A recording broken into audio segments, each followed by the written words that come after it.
My name is Judith Content and I live in Palo Alto, California. I came to quilting as the last class that I took at San Francisco State University, where I took all the art classes they offered. And at the very end of my senior year, I discovered the textile department. I just decided I would go home and start to explore fabric.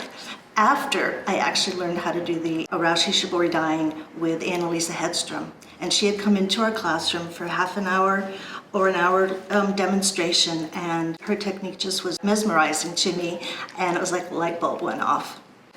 There are 4 processes involved in the making of my art quilts.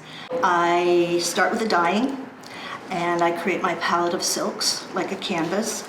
Then comes the piecing, which is the composition, the designing, the finding the expression in the piece.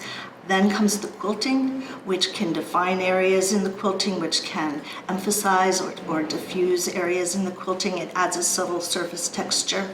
And then there's the finishing. And even though that's the hardest, I do really love it. So the piece behind me here is called Aftermath. And it was inspired by a summer season of devastating fires in Northern California. It's not that I actually intended to go out and do a piece that was inspired by fires and devastation, but that is what came out in the dye pot.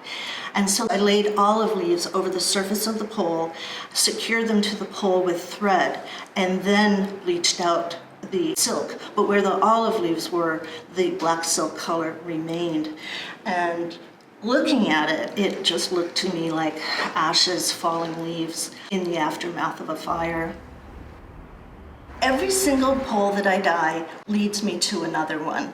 There's something that happens in each one that I want to explore in the next. It's a very spontaneous process, and I let it control things.